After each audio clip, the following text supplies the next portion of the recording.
think I see a hutch up here. Probably a common one or broken one, but let's see what it is. And it's whole. T. Fussler, Richmond, Indiana. It's right in that dirt up there above the cement chunks. That's cool. Well, I'll take it.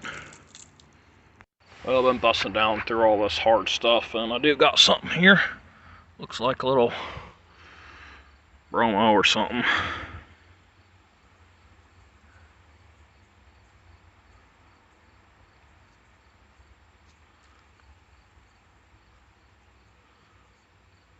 Oh, it's one of those imitators instead from Indianapolis. Okay, well, that's something a little bit better. I think. Yeah. Indianapolis. Well, better than a bromo. Looks to be all there. I'll take it. Yeah, it's in all this hard stuff here. That probably would have been a nice, what are they called? Stafford's ink. That's all shattered. I don't know what else would be in that layer there, but yeah, I'll keep digging down here and keep you posted.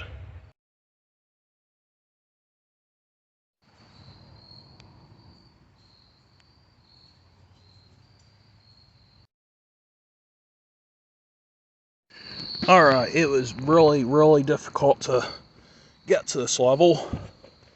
And the reason is because of how hard it was. Plus, there's this huge rock here. See, the hole is wide. It's all the way out to here, but then I don't know if this is a foundation of something or what, but yeah, it's blocking up the hole. Anyway, I do have my first possible bottle, so let's see what it is.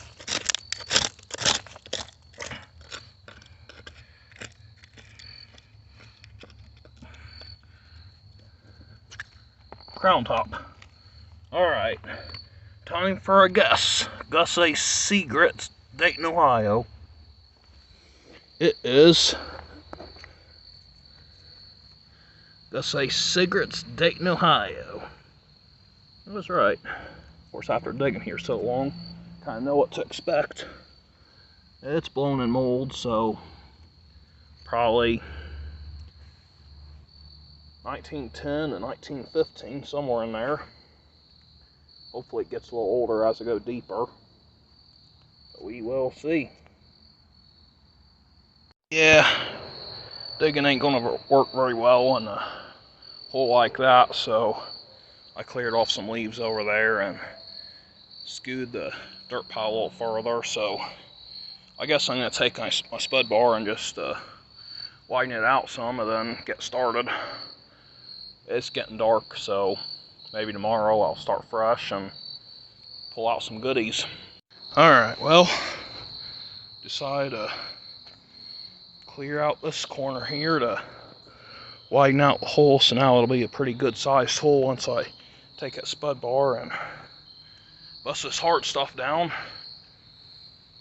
Now having the hole undercut like it is now will make the top part easier to bust through, so hoping that'll make things easier.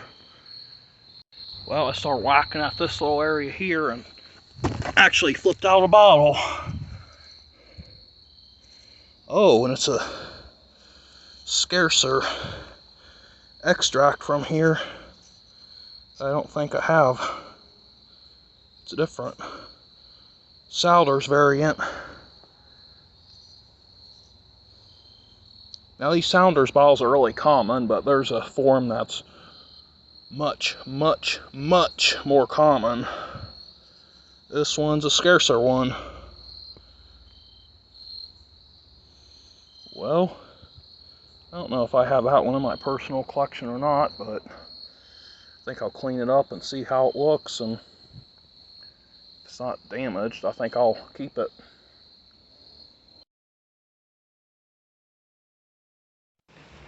Well, found this one, and I now have another one showing. This one I'll be able to film.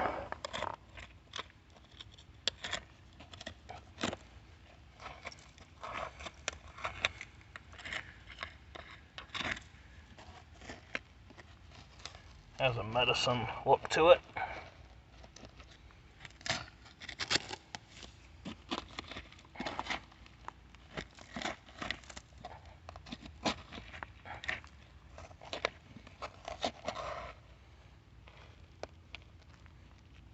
Still a no. Huh.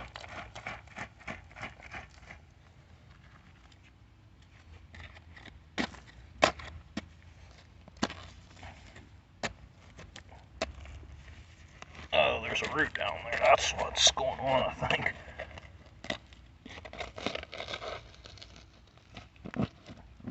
Or maybe it's a square and it's bigger than I thought. Ah, that's what it is. Oh, it's one of these. I don't think I've ever found one of these here before. Drake's Palmetto Wine Compound.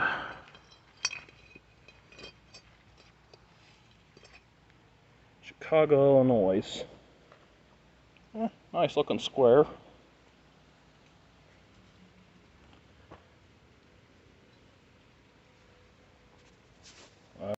See something here. Hopefully not just a slick green wine or something like that. Hopefully it's a nice lady's leg that's embossed or something cool. Okay. Yeah, looks like a lady's leg.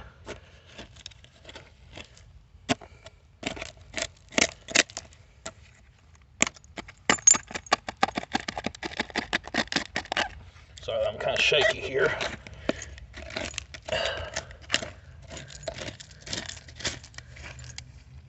That's one of them slick blob things. Yep. They do sell, believe it or not, for like $5 on eBay, but in my opinion, it's not hardly worth it.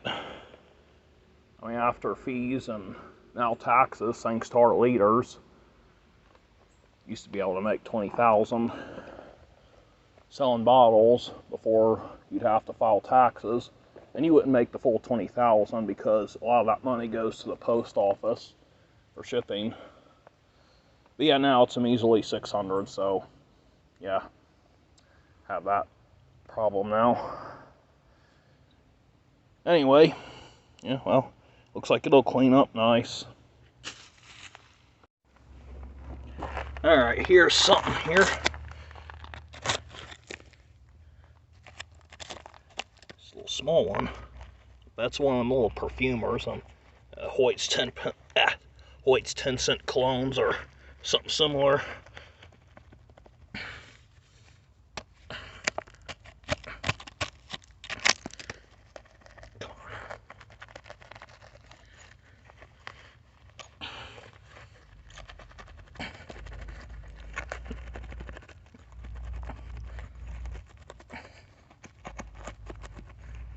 For being the size of this, it sure is in there good.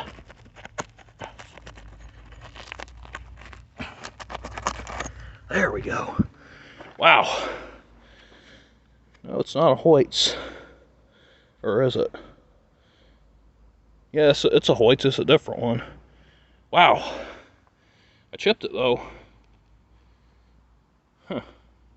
I don't know how then would have been called something like that. Oh, there it is. Yeah, probably just rebury it now.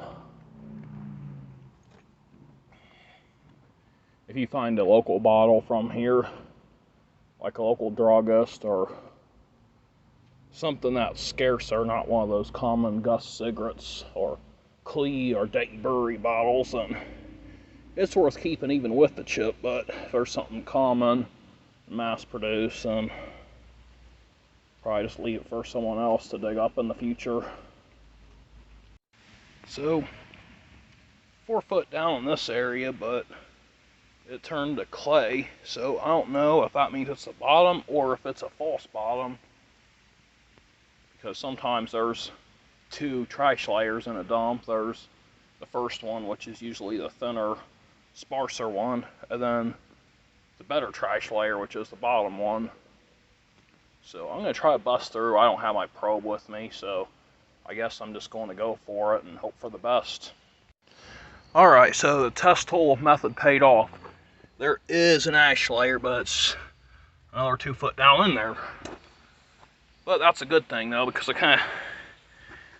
there's some type of pipe or something over here on the left, so that kind of messes my hole up, or it would have anyway. It still does, but not to the extent that I thought it would, because if this was the bottom, then that'd be right at the ash layer, but since it's above the ash layer, I can dig down and kind of cave under it a little bit. I know some people say it's not safe and all that, but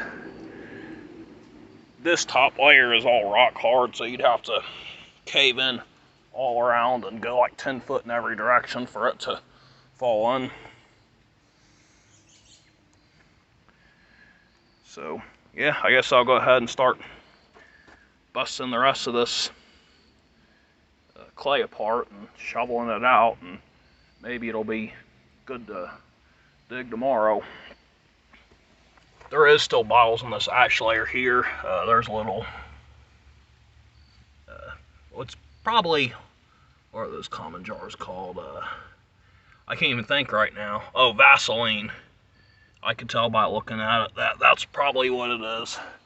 If it's not, then I'll film it and show you that I was wrong, but I'm pretty sure that's what it is, so I'm just going to leave it in there because those are very common.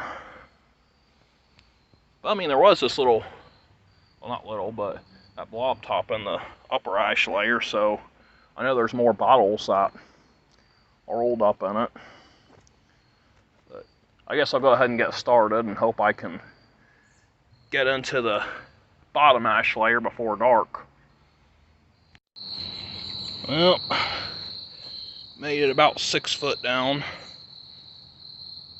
and that level happens to be right above the bottom layer. Well, what I believe is the bottom layer. It turned ash below that second cap, so yeah, we'll see what's down in there tomorrow. Today is the 3rd day on this hole.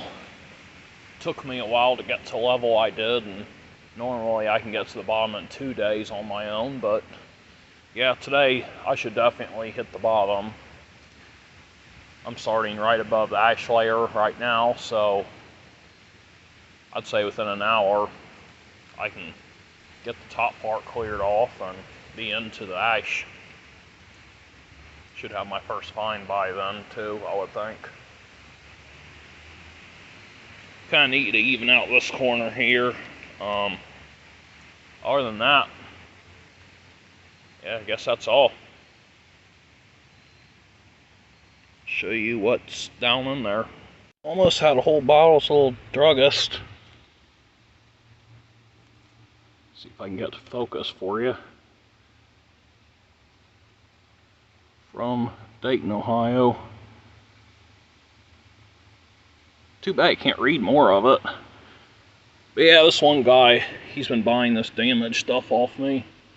He might want it.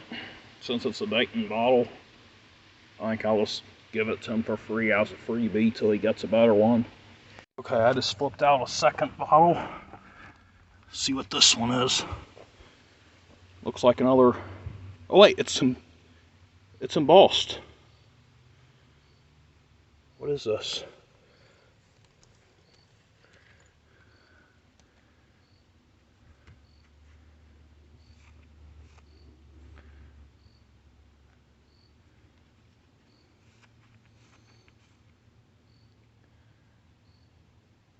Humphreys Marvel Healing.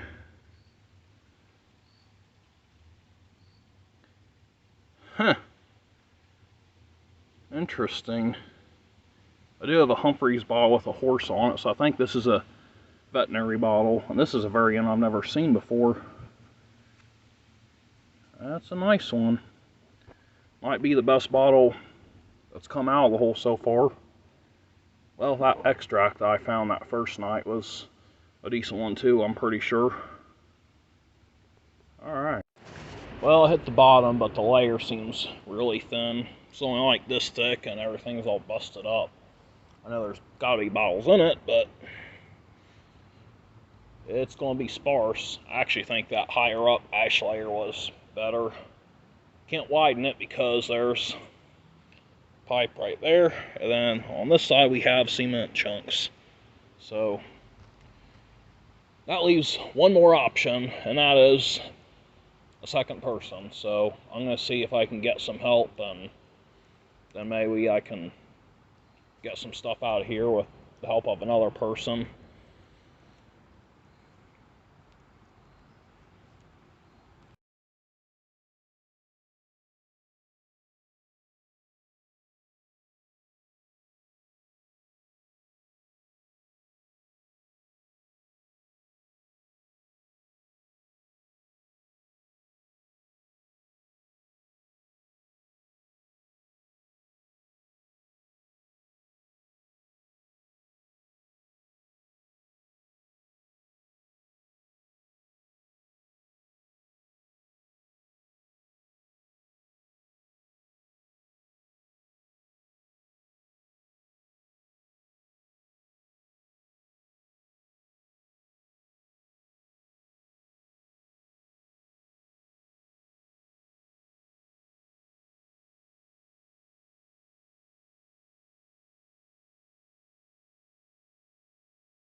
Hello everyone, thanks for tuning in to my first video since I broke my ankle.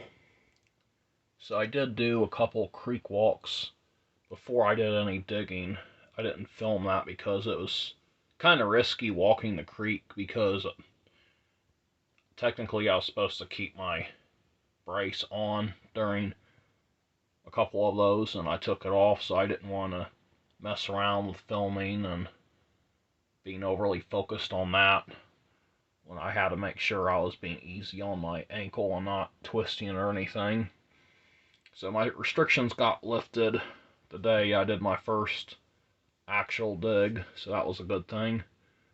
So the photos were of the finds of the creek walks, at least most of them. So here's some of the other bottles, jars, and lids that I found before I did my digs, and somewhere before or after I did my creek walks. So this one is a really old one.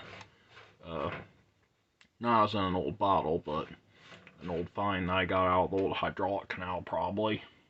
Had it for a while and forgot I had it, so I cleaned it up. And then we have this here. It's a Tudor Rose insert. Lucky number 7. And here is an old sugar bowl lid. Dropped it, but anyway, that there's not a chip. That's where the spoon would have went. And I found this little guy at a construction site. It could be a small sample inkwell. The construction workers actually picked everything up, but they didn't notice this one because of how small it was. So I went ahead and picked it up and kept it for myself. Not worth much, if anything, but it's still a nice little tiny bottle. Yeah, someone will probably want it just because it's small. And I found this walking a creek. That was actually in Southwest Ohio, which is the only creek walk I did in Southwest Ohio at all for the year that I can remember. White old Tatum. It almost looks kind of like it might be a straw yellow color. I mean, you can see the color difference with the Pepsi on the left there, so I don't know, it might be that color, or it might not be. Then I have this little pipe here, so it took a lot longer than I wanted it to fill in a hole. I covered it up pretty good with the help of digging buddy Jeff, and when I returned to fill it in, the rain had fallen on the pile of loose dirt and exposed this nice little pipe here, so I was excited for that. And then I went back to another dump I hadn't dug in a while, and one of the guys dug this and left it. Dayton Brewery, Dayton, Ohio. And when I washed it, it cracked. I don't remember seeing it do that, but it was not cracked beforehand. So that's the second bottle that I pretty much lost due to it cracking. So I'll probably just let someone have it for free if they want it. It's a shame. I can't remember. Oh yeah, this was actually found the same day on top of the ground. It's just an old fruit jar lid. Be good to go in one of the fruit jars. And there's this one here. That was on my first dig on video. It was the one that was between the cement chunks, which makes me think someone left it. IT Fulsler, Richmond, Indiana. It was made by NBB Company, I think North Baltimore branch something.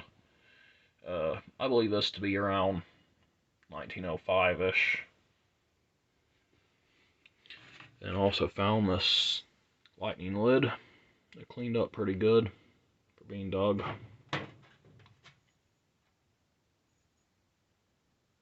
And this one's really nice. Celery Vest Company, Century Chemical Company, Indianapolis, Indiana. Probably from around 1900. Then this one was really cool. I wish it turned out in good shape. Patented September 2nd, 1881. And what does that say there? August 4th, 1885. That is what I believe is a Lafayette fruit jar lid.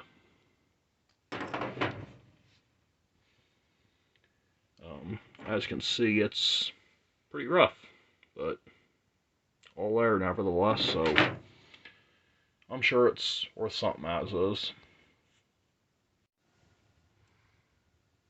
Here's the finds of the first couple days of digging the dump with a really hard layer. First up is this here. It's a heavy malt extract type of bottle, I think. Has a burst bubble, but it's got a neat shape to it. Next is this Gussie Segrets Crown Top. Very common bottle. This one dates to around 1908 or so. Here's the Larkin Soap Company bottle. Would have had a glass stopper. This one here is a Dr. King's New Discovery from Chicago.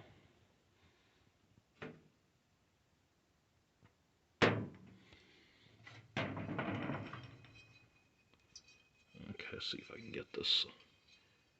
Okay, Drake's Palmetto Wine Compound, also from Chicago. It's a neat looking square bottle. And here's a crier. It's too bad this one wasn't embossed, but if it was, I broke it anyway. I think it's actually labeled Great Bill bottle.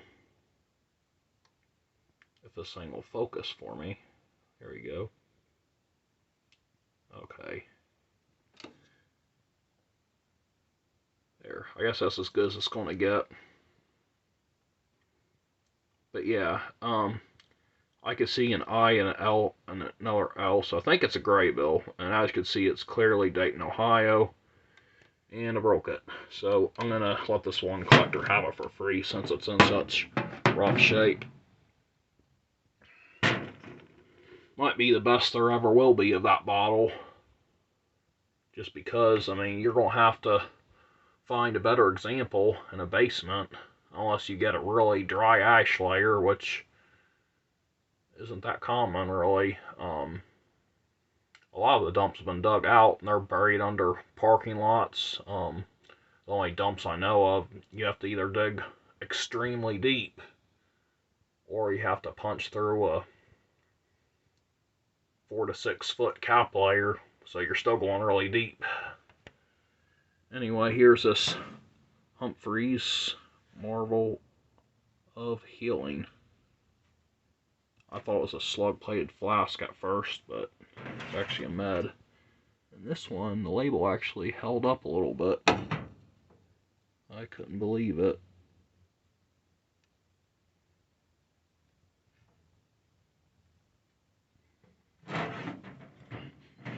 I have the Humphreys with the horse head embossed, but not this one. I'm not a collector of it, really. I mean, none of these here are anything that I'm really interested in keeping in my personal collection, but someone else might want them in theirs. I'm after local bottles, but not ones I have one of already, such as this one. If I found the embossed version of this one, then I would definitely like to add that one to the collection. Here's the results from the hole I would have filmed, but because there was an exposed pipeline, I decided to not film. That way I could speed things up and get the hole filled in before dark. So it actually worked out. You actually got the hole filled in quite a bit before dark. So maybe I could have filmed a little bit. So anyway, start with this one. And this is my pick. These are my picks only, so this is only just over half of them. It's near the end. The guy I was digging with bailed out on the picks because they were mostly commoner stuff like this. Slick Druggist, just a turn, sun-colored amethyst. Another Druggist. This one has a footed base. It's kind of unique.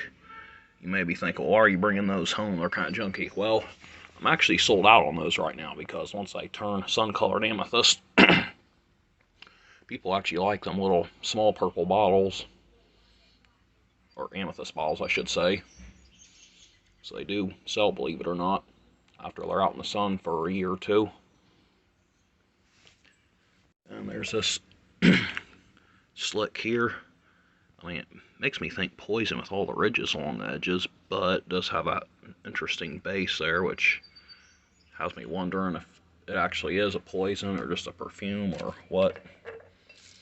Then here's a Bixby bottle, and I find those pretty much every time I dig a turn of the century dump. Actually, I shouldn't say turn of the century, I mean early 1900s. 1910-ish era. And there's this one here.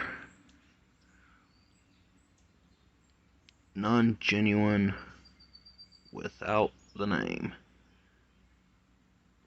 That says something. I can't even remember how to read cursive other than my own name. That's pretty sad, but oh well. So I'll let you read it, Libers or something. Beef wine and iron.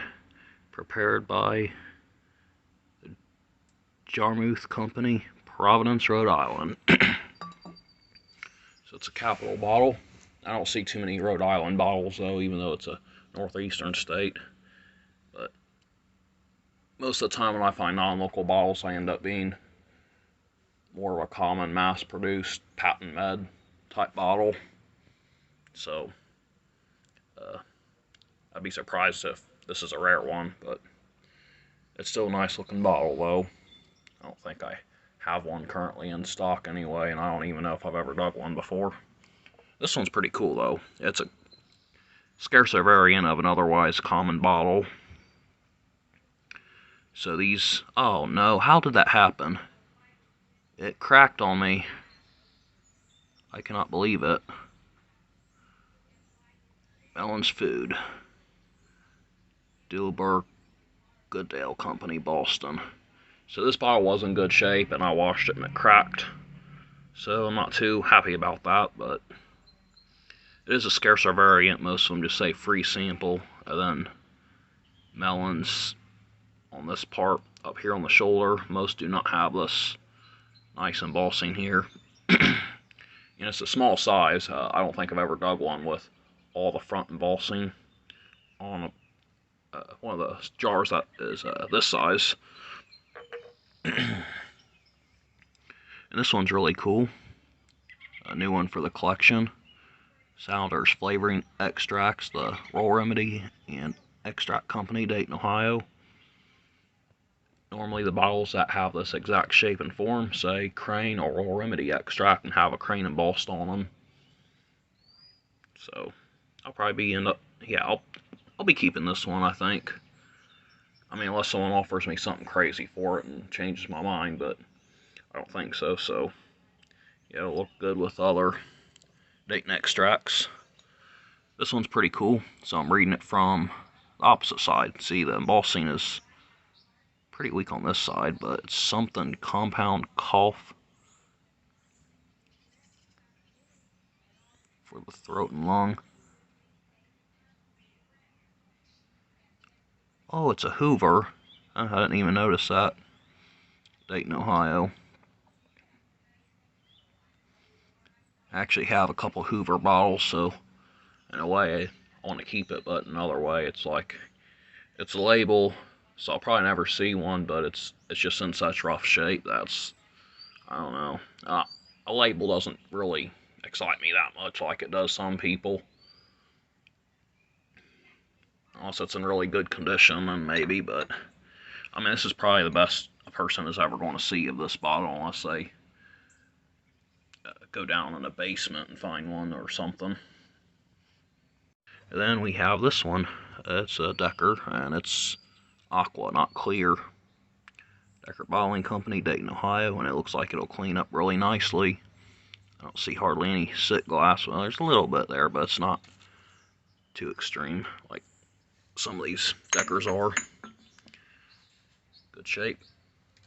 Lip's a little bit messed up on this one, but it's a K, and I don't currently have any of those in stock. For those who don't know, it's a John Clee from Dayton, Ohio. They just have a big K instead of a city and state or name, and name, I should say. So that clay can be seen on the OP Clee bottles that you'll dig from Dayton, but John Clee, I guess, was their father. And I think this is the best pick that I got. It is a quilted pumpkin seed flask or sunburst, whatever you want to call it.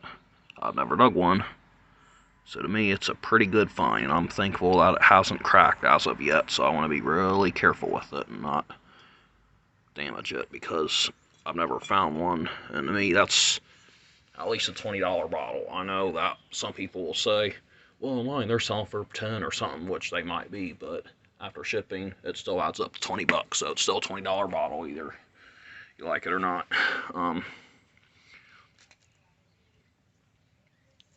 So yeah, whole turned out better than I thought. It was really sparse, but And of course I did a lot of caving around, and so that was one reason I got some of these. And the guy I dug with, he got the best pick of the day. It was a graybill druggist from Dayton I've never seen.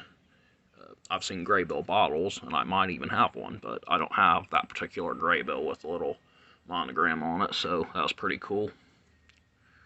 So, yeah, I think I'll be moving back to Southwest Ohio, so I'll be digging there more often when I get the chance to, so maybe I'll have some more goodies to show, and maybe I'll be able to film them more, since I'll be around more.